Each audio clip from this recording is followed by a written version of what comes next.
things in solo queue right now. One is Seraphine support, the other is Ashe support. The reason is because as soon as you get Mandate and Lucid Boots, your ult's on a 47-second cooldown. Your W on a 3.5.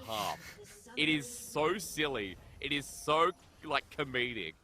And I just love the fact that in a pro game, DCG, this crazy drafting team that we got used to in spring, has brought out something a little bit more different, once again shaping up their identity. It's going to be fun to watch here because momentarily we'll be able to see what Woody's going for with Chris Carter, because it is actually Halo Blades taken now. It's normally Comet on the Ashe for the W spam.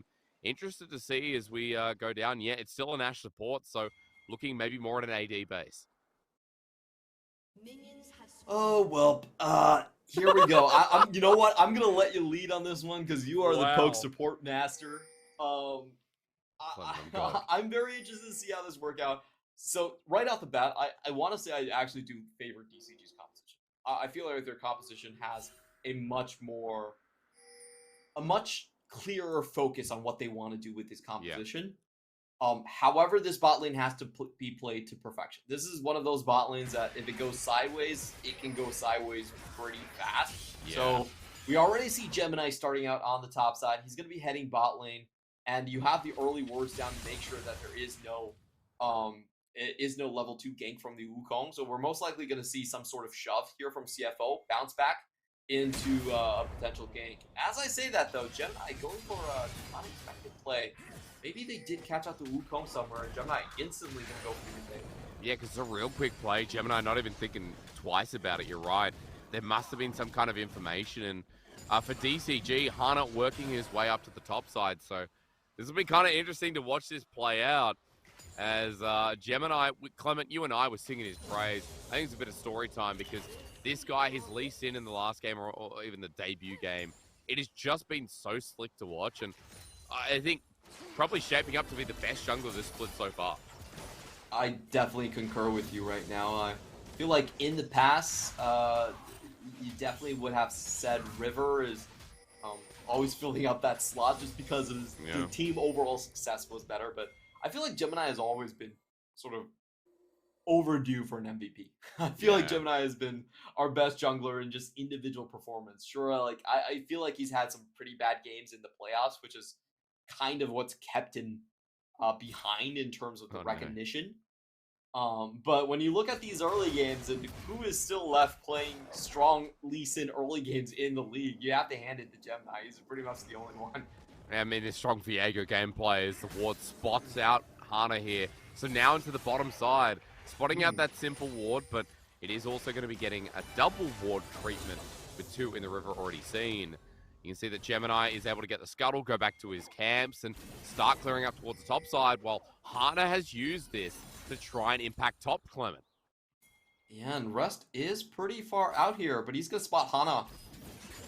Now on a ward, trying to bait it out. Rest is still here.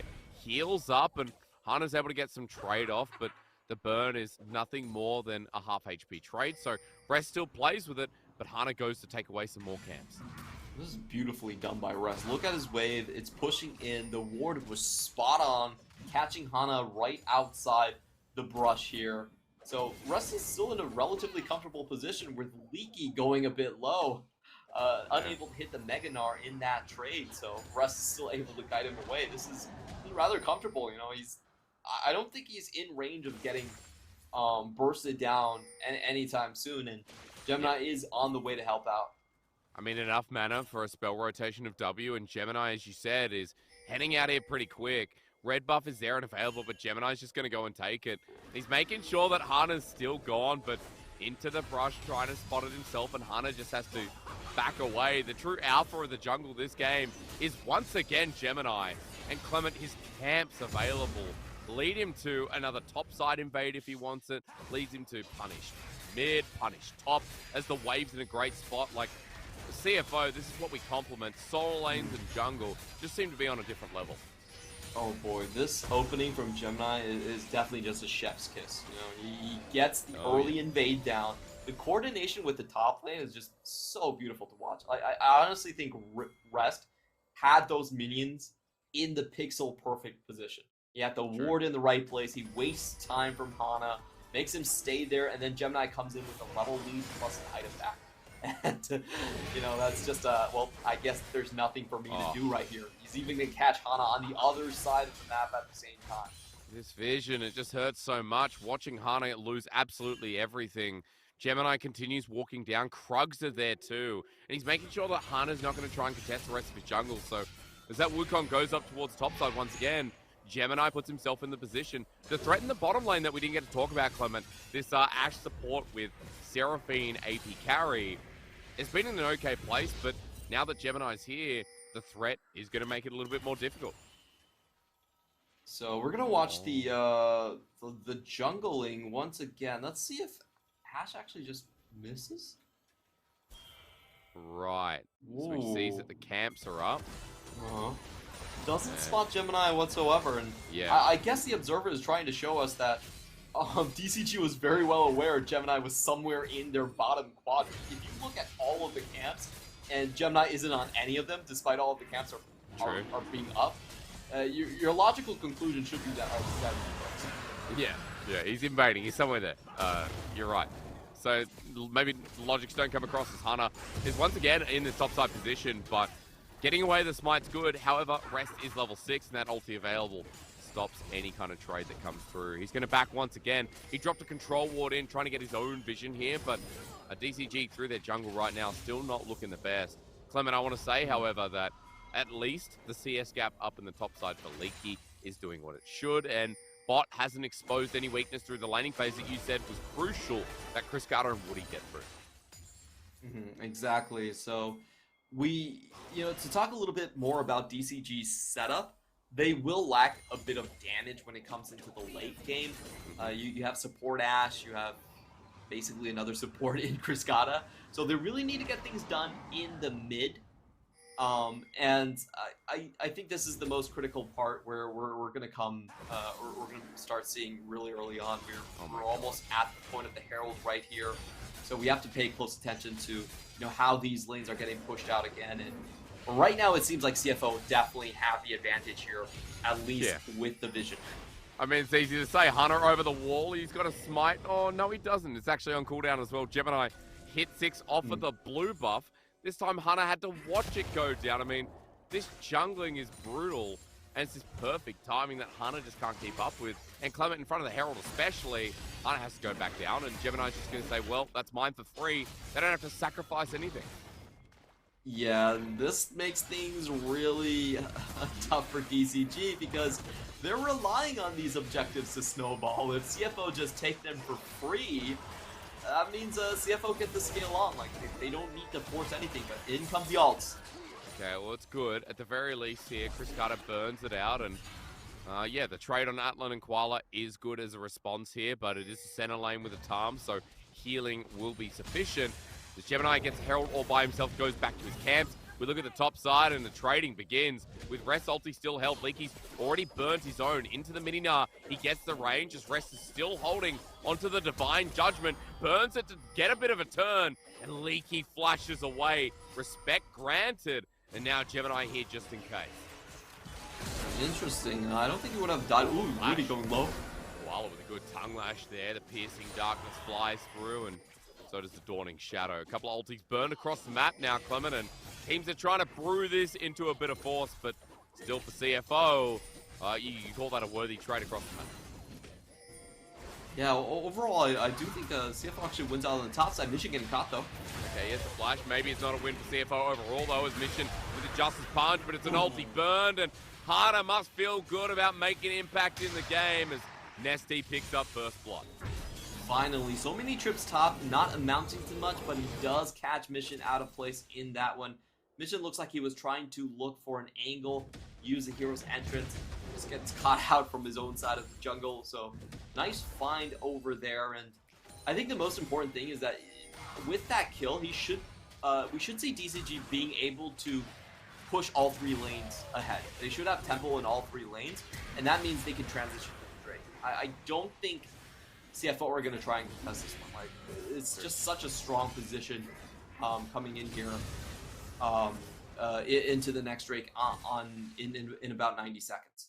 I mean, they are up in gold as well. Like, it's 1,000 gold despite all the things we've seen in this early game. And I want to say that Woody will be close to getting 6 at that point as well. Level 5 here on the Ash.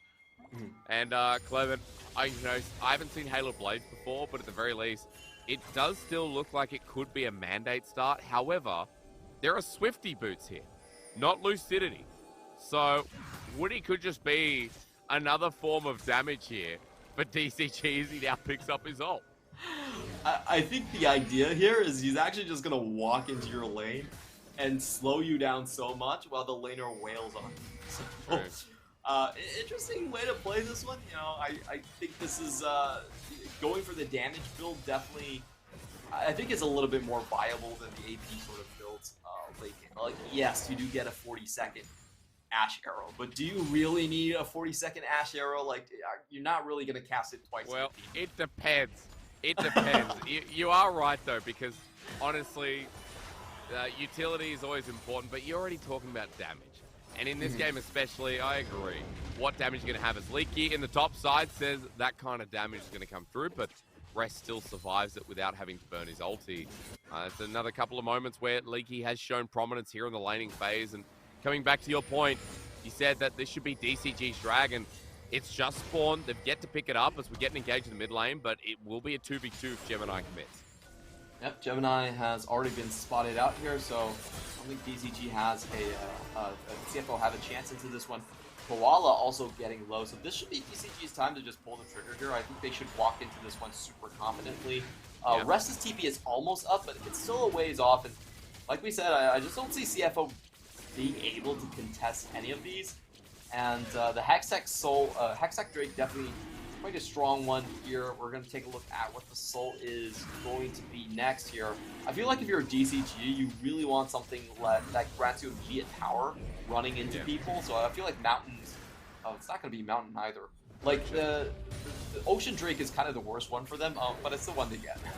Yeah, they got no choices. Herald's in the top side here, going to set up for a dive, but Leaky now turns onto Rest as TP from Nesty stops the play in action. Woody has Enchanted Crystal Arrow as well, so good respect from CFO to back away. But further to your point, Clement, you know, we finally have the Dragon for DCG. At least the objective's picked up because the vision control has been pretty good, despite their early game being about CFO tracking Hana so well. DCG have had good vision in response, and along that river line towards the bottom side, that's kind of kept CFO in check a bit. Yeah, I'll be honest, I don't think CFO's composition really gels that well together. The Galio has no one to use as an anchor point to gap close and start catches. This Galio is actually just kind of a worst victor, in my opinion. This is a takeaway pick. It's just something to deny Nesty from taking, and it's just there to wait for you. You're not really going to see much use out of it. So the next couple of minutes, I would say the next two Drakes are still very much in DCG's favor. They're going to be pushing in all these lanes still, and for CFO, I really see them just hanging back. Like, they might get picked off here and there. If they don't lose a decisive fight, they still should be fine. All right. Well, next couple of Dragons with DCG. Clement, have a drink of water. It's okay. I don't want you suffering over this Galio pick, you know, that much. I don't want your breath being taken away. I got some cat here. Okay. Well, that, yeah, it happens with dogs. You know, I'm a dog person, and it always goes down my throat. But it's the price you pay to have animal children. You know. Yes. As you always call them. So it's a worthwhile trade. Gemini making one of his own in the mid lane in the meanwhile, but Nesty is aware. The lens pops him out, and Gemini still open for a couple of interactions. Are still sitting up in CS as well. And Clement, the second Herald has spawned now too. So the CFO, they're starting to move up with lanes in a decent place. Maybe ready to contest this one. Ooh, this one is going to be rough. I like the timing here. What CFO is saying is that, well, we know that Leaky just went back, so he's going to have 0 Narbar, and this is our chance to get a team fight where we have an extra ult. That's basically the idea here. But I still don't think they win it outright, and CFO looks like they have second thoughts about going into this Herald. I personally think this Herald is just easy to take. CFO really don't need to force the issue right here. They're going to go back. and just hand it over. However, they might need to fight as Kriskata is still hanging around here. It looks like they want to force the trade.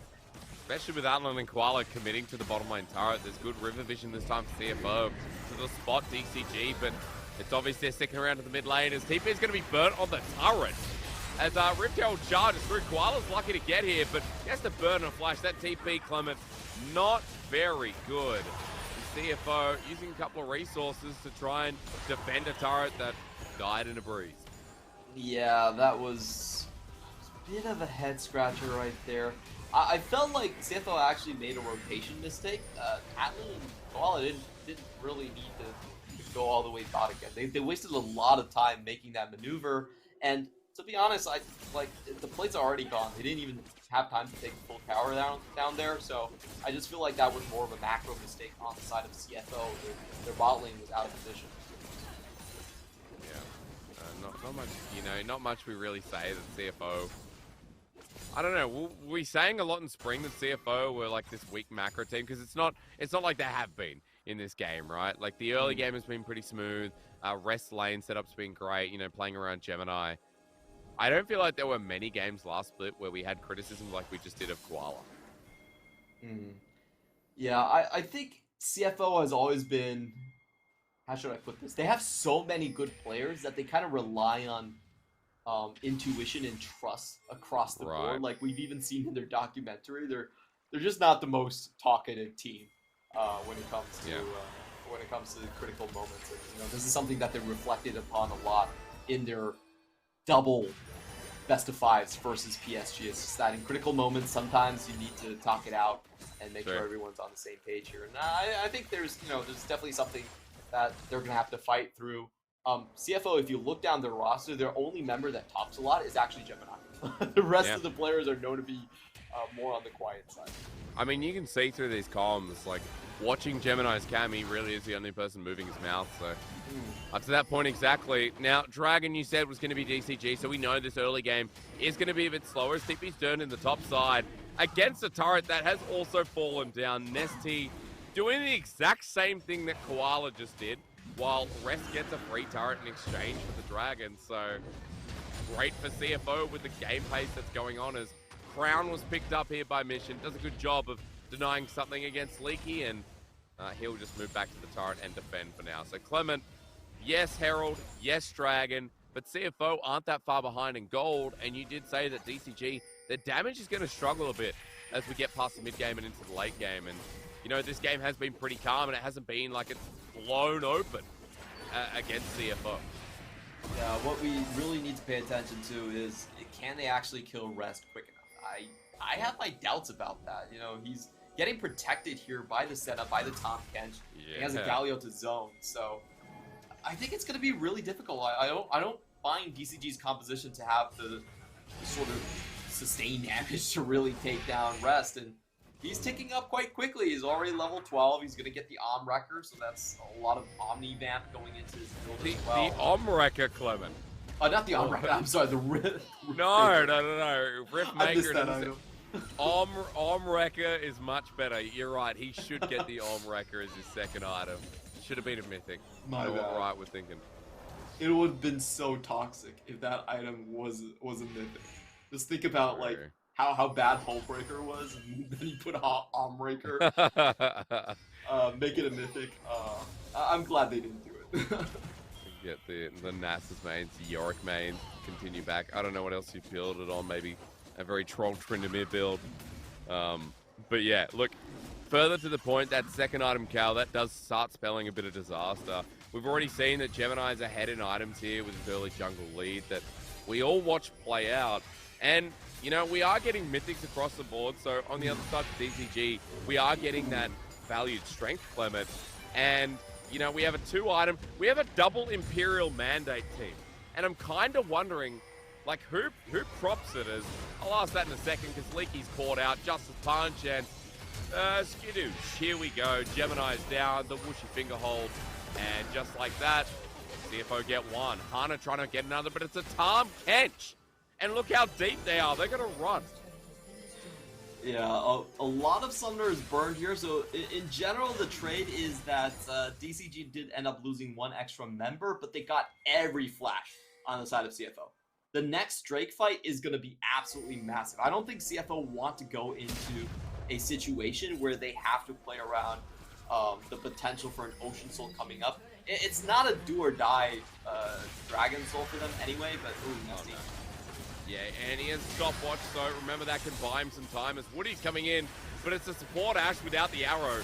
Rest still having his ulti available, going to pop the Divine Judgment now, but looks for the turn in trade. He gets it and kills Nesty with his own corpse in the mix. A 1-for-1 for a Kale? I'd say that ain't bad. Yeah, CFO are pretty happy with that one. You know, it was essentially a 1v3, and unfortunately, Swain actually pulled the Kale closer to himself, and you can see Russ having some fun at the expense of Nesty right there. Oh, yeah. Is making sure he feels that one. And if you're CFO, you drag the timers down, you're always happy with that. So Clement, now that we have seen the 1v1 play out, a couple of kills, I really need to ask you about this double Imperial mandate setup, because Woody has gone the direction that most Ashes go, despite the different rune choice. But I don't care about the replay. Clement, it's a 1v2, it's a cool play. Yeah. You need to tell me what a double Imperial mandate team does as DCG against a team that has this setup. So the main idea here is you just want to catch Galio and top catch. Those champions cannot get away, and Kale still has to block. So if you find anyone on the map and Kale isn't there, you mandate them and you just chase them down. You have the Ashe to follow up on that as well. You have like the Wukong to grant him extra move speed too. So the thing is that it's gonna make it very difficult for Rest to actually farm. Like, you can tell Rest right now, he has a minion wave there. He's not willing to go forward to it. Because if he leaves the 4-man there, that's Ashe Crystal Arrow, that's instant chase down. I think that's the main idea behind this build here. And without any flashes, I feel like CFO have to give this one up. Okay. I was going to ask more so because the damage side for DCG, as we go on especially, like, it does feel like we're not going to have as much. Nesty will still have some with Rylai's. Of course, we know what Swain Mid does. His rest is brought out. With the ulti backup and available, mind you, and Hero's Entrance, maybe a defensive tool that we finally get to see. Nesty's here as well, but he uses stopwatch before his Koala's joined in the fun, but Gemini off the wing spotted out, and Leaky about to go into the Mega Gnar, but Koala out with a nice little plunge, and now the Atlan's here as well. CFO, try as they might. Looks like the Dragon will once again be conceded. Yeah, there's no way they can re-engage without the ultimate coming in from the Kill. I'm very surprised that they're still willing to go in for this. They're missing so many ultimates while Leaky still has his. They got Scuttle. Maybe that's worth for them. Rest is stepping forward. Koala gets charmed. That's the 3-man encore. CFO, this team fight is just janky. As even Mission tries to go in. Rest is getting low without an ulti. Koala eats him up, but they're lucky to get out of that alive. That was just sketchy as hell. Yeah, and they have to run because Ashe Ultimate is almost coming up, just like you said, and it certainly looks like Woody is chasing them down for it. It fires it down the line, and that's an easy dodge, I guess, for Rest. And unfortunate, as DCG will get the Dragon, nothing more. At least now, Clement, they are on soul point. If I'm CFO, I'm still in the gold lead. I know Ocean, to be honest, isn't even the most important one. I would say I still think, like, in this case where you're trying to just rush down and survive through the damage of someone like a Kale, Mountain's probably the most important one. Okay. So I think for CFO, you're still kind of sitting okay with this situation. You know, you're 2 levels away from Kale, level 16, where you're definitely going to out-damage the enemy composition, and you have the if you engage on the backline of Ashe and Seraphine, there's not much recourse that DCG can have. So I would say, just sit tight here. As long as you don't give over a massive team fight for CFO, you're kind of sitting pretty. Okay. As simple as that. Don't give over to anything too massive. I mean, DCG keeps searching for these picks off on the side lane. And it's on the Gemini this time, who's hanging back a little bit, but Mission has the ulti. Koala as well is always kind of a jump away. And it feels like for DCG now really struggling a little bit just to find some of these pickoffs. And 3.5 minutes, maybe CFO commit the fatal error then, Clement. Because apart from that, in front of the Baron, I'm not sure how I see it apart from a good arrow, a good setup here from Nesty, Chris Carter with an encore. It's a very curious game to watch this crazy DCG comp, because it's kind of like the last game where, Clement, we can see how it works, but we just know all the barriers that it's running into right now. Yeah, it's just the fact that I don't think they've gotten any critical pickups. Koala has been very safe throughout this game, and CFO have actually responded to the picks quite well. There have been moments where Rest is farming in the side lanes, but CFO, with the TP and the hero's entrance, has actually been able to answer most of the picks that would have given DCG quite an open invitation towards the but here we go. Okay, well, they're trying at least. Enchanted across the arrow, negated by Koala's ulti, but the never move is great. They're jumping on the bottom lane of CFO. And Alan the first to go. The knockups here. It's Wombo City as Rex finally joins in the ult onto Koala over the wall, but now he doesn't have one for himself. The never move great. The Nara ulti from Leaky, even better. And all it takes is one fight, and all of a sudden, DCG swing into control.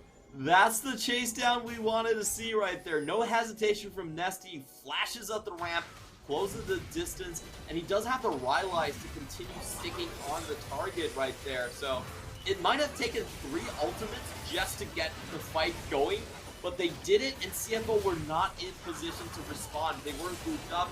They needed to walk in one by one from different angles right there. DCG finally find the big, massive play that we've been waiting for. We've been waiting for a bit. We started looking at that timer going up, and boy, oh boy, if there was a specific window to hit, I think DCG picked the perfect one, Clement, because this fight, this was everything in the kitchen sink launched at CFO.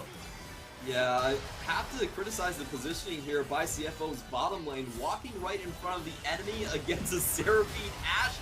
Not good for your health, and you can see here that the soul lanes and the jungler just not in position for CFO. By the time they reach the fight, Alan is dead. They have no front line to fall back onto, and that was just, I've got to say, that was just such a needless route to take right there. You know, the people were converging on the position, but to walk yourself through a choke point like that, it really begs the question. It feels like, you know, I feel like Alan and Koala have not been on top of their game in terms of positioning. True.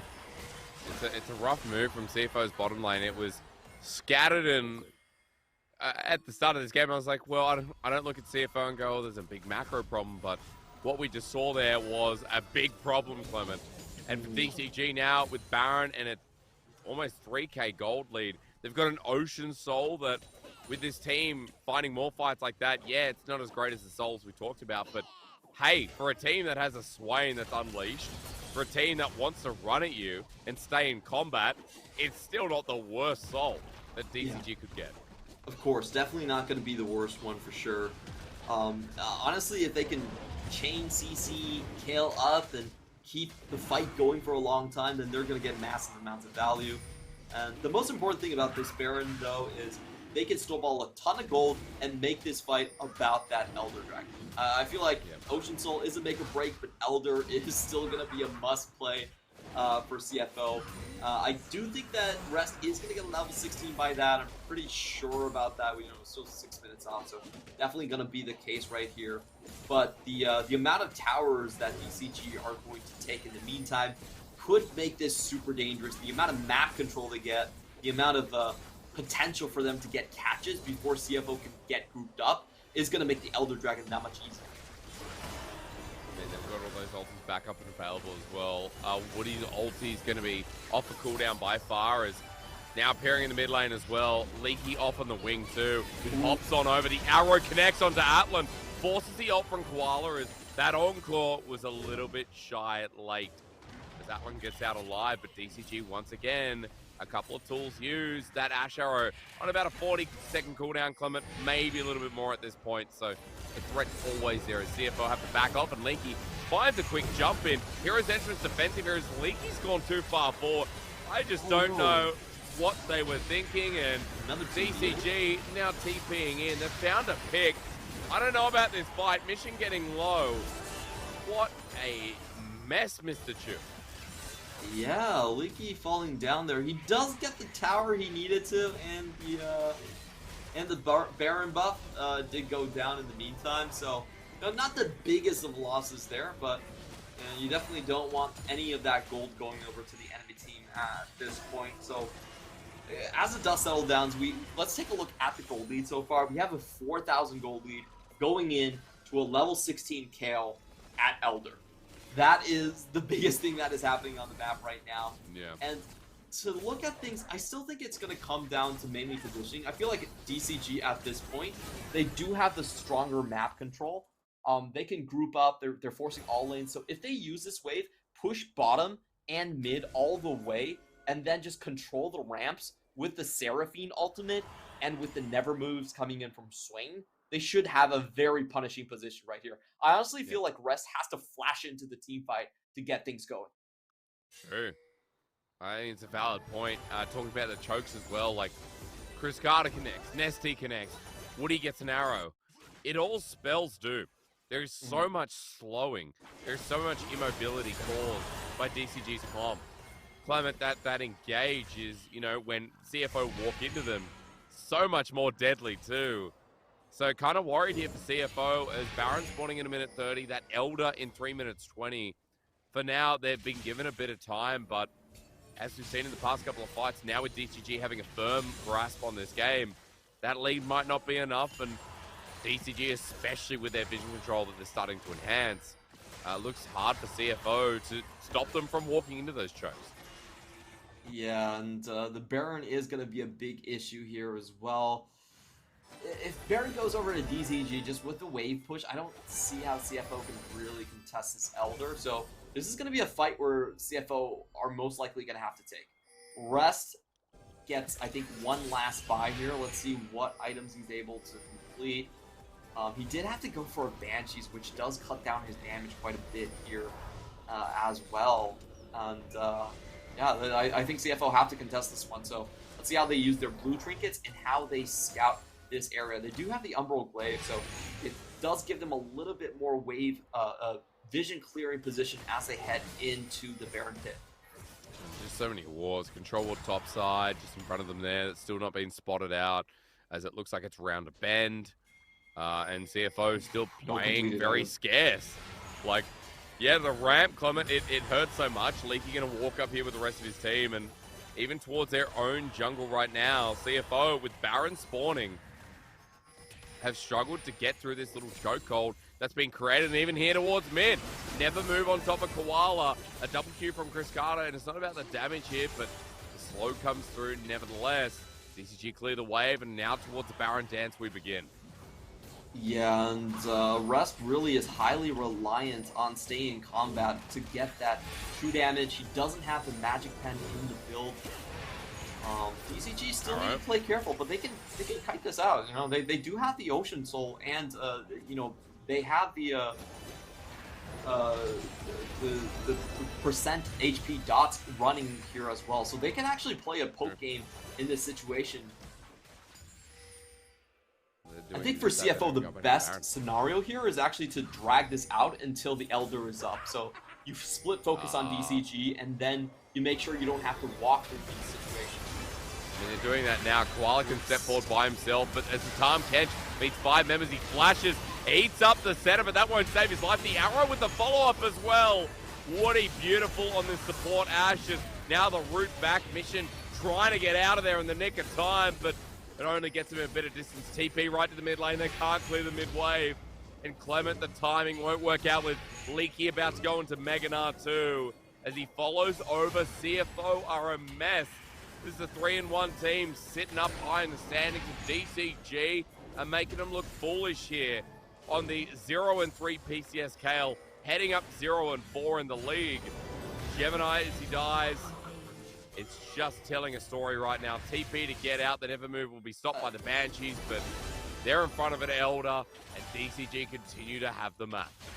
Yeah, what a weird fight coming in from CFO here. They did I believe they still had a Scryers on that one, but they walk into a death trap. You know, they weren't grouped up. If they were grouped up, they would still have a chance at the fight. I just don't really understand the angle that they took. They were so scattered. You know, if you're in a 5-man and you're in formation, you actually have a chance for rest to clear up the entire fight. But they did. They were picked off one by one, and I'll be honest, Koala's Devour pretty much killed Atlan. Atlan was actually fine. He still had his flash, but Koala was like, no, you're going down with me. So, interesting maneuvers here. This is also very interesting. I'm pretty sure you could have waited for you to eat, but he just wanted to check right then and there. Yeah. Woody, Clement, look at the bar. This is what I'm telling you. Look at the ultimate bar. Oh, boy. Yeah. All right, now he's got Kempuk Chainsword, but we've got 15 ability haste on that item, if I am correct. So, again, Woody's ultimate, it's now just about back. Now. Yeah. Just about now. Like, I'll what was link that? the sense 20 for you. seconds. 25 seconds or something. It's ridiculous. Support Ash. For anyone out there that wants to climb a little bit, if you can position in lane, if you can get through a laning phase, it is so much fun and it is so easy if you can hit your ults, which there's a chance you can, Clement, because you get them every 30 seconds. I'd call that a pretty high chance. Now, this is the best chance for TCG to end the game. If you're going up against max level Kale, you want all the buffs you can possibly get. You're going to deal massive damage, and it's all going to be about keep away. They need to land one skill shot on rest first. Make sure they get the Banshees. Oh, that was very close. And then they go straight in. I don't think they care at this point. I mean, CFO just have to sit here and watch. Inhibitor's going to go down. And, yeah. Well, DCG continue heading forward. This just looks so hard with the Elder buff coming through. CFO running away, and DCG, they've got a couple of cannon minions behind them, Clement. They're not backing off, and Rest is taking a massive chunk. He's almost down. Oh, my God. Luckily, SW. CFO, you guys have to go. I mean, are they going to go? Good knock up here, but the all-in is too late. The next turrets are down. Hunter taking up the damage, but Nesty takes none. And disappointing from CFO, the bottom lane constantly caught out, and DCG snapping the jaws shut. They'll tie themselves up with CTBC flying Oyster and Deep Cross Gaming back near the top here as we round out their game day in Week 2, Day 2. Really nicely done. DCG finally get over the 500 hump, and now 3-2 in the standings, and they take one over CFO, one of the strongest teams as the finalist in playouts of spring here. They're so happy. You can tell that they're overjoyed about this win, especially against a lot of former teammates here. You know, to talk about this game, I just think, first off, it was a pretty clear draft difference for me. DCG had a much clearer idea what they were going to run. And, you know, we talked about this in the pregame as well. DCG have, I would say they have a pretty stable identity. They know the sort of compositions, the brawler focus, melee compositions they want to run. It fits Nesty's champion pool. I think that's the main reason they're doing it. Nesty, for all of you